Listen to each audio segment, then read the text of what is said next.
All right, our next guest is Catie Rosemurgy.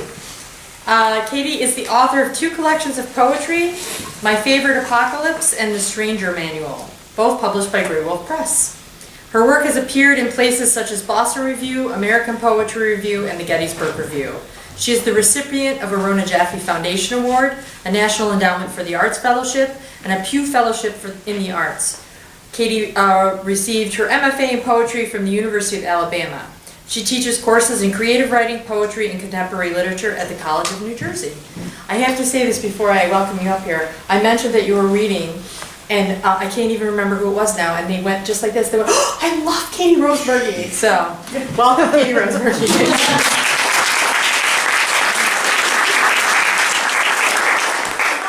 Such a treat to be reading in what is obviously a really wonderful community of writers, and to be reading in this incredible building. Just something through together.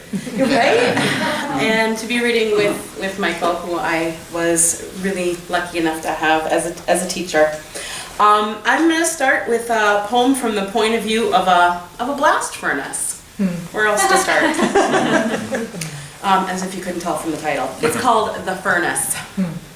I am the whoomp, whoomp, whoomp. I am the ting of a pebble, the ting of a pebble off the ironwork. I am the number of shovels you will need. I am the buzz, buzz, haul away the trees. These white men are lanterns I hold. I am the need for more faces to show the strain. I am a huge spike, the hole, and the magnification, the chop, chop, chop. I occasionally say the men are, mostly I say the people are. This 100 years is an ingot, a chimney. I am the lines waiting in the air. You will trace the lines with wires for 100 years. This 100 years is more than 100 years. This 100 years is the widening that happens as water enters the sea. The people are a stage of energy, a precise measurement, also a repeated occurrence, also the slag.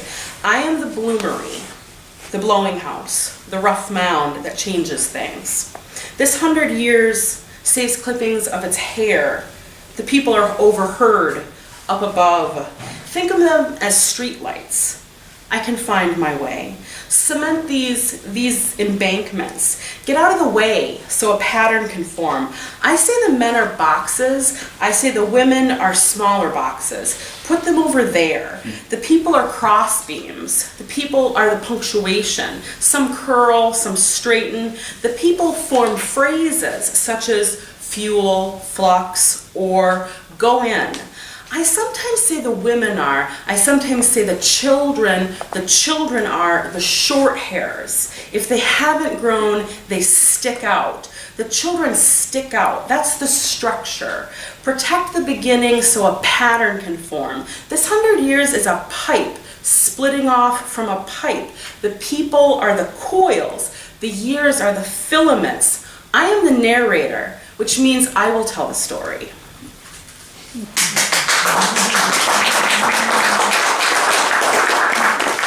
And then,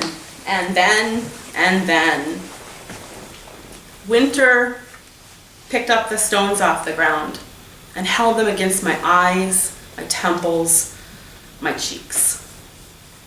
That was when the sun appeared in the sky. Everything about it distant and complete. A chunk of time I could flick with my finger. That was when the girl appeared, the snow cutting into her long shins. Everything about her bare, gaze, hair, animal understanding. That was when the sudden movement started, sticks, jerking, rustling. My lips were finally cool, as if I had never spoken. The swelling was going down, my eyes stronger under their crusts. That was when I disappeared. I just could not relinquish the gentleness moving over my face. The stillness set and cracked, widened. Winter took the girl's hand, became the girl's hand. That was when I became a thin membrane between what could happen to the girl and what could not.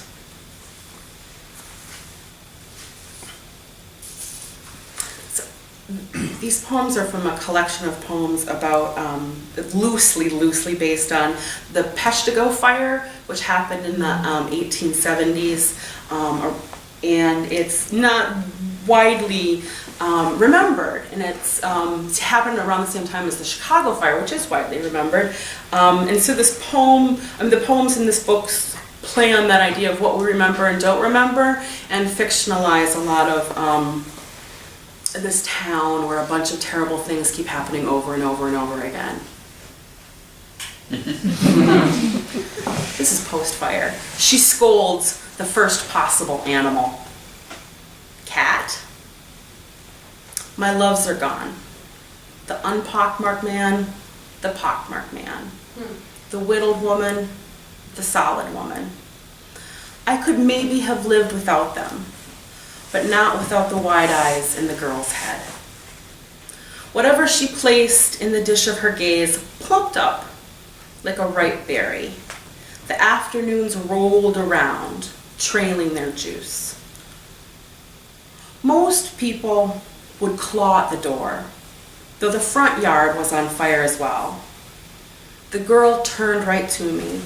There wasn't much time, so I wrapped her in an amber light and set her afloat in another world. In exchange, I can never open my hands and look at her. Now, after I've given my heart completely to the leaves, after all the years I've sat on this charred bench and watched the back of the earth heal, now your hair scratches my leg. Now you leave your spittle on my hand. You make matted circles in the haze below me. I can't even tell by your shape what you are. Tiny horse, pig, dog, flower. Last poem. The hole in my jaw where the words slid out. Didn't work. But the other one, further up and back on the hillside of my head, that one opened up and let me drain. I slept in a field that started out as a field and remained a field. The puddle of grit and words from my head disappeared into the stiff morning grass when I wandered away, hair sticking up like the fields, eyes pinpricks like the fields. I made a plug out of bark I can put in this new hole, this now hole. One always forms. It's the required speaking star, the scabby source wound. I walk through the woods towards one of the really big holes, the lake, the char, the mush where the town was scooped out, until I effervesce with messages for the leaves, for the brown holes in the leaves. Then I get down on all fours and I take the plug out. I take it out. Thank you.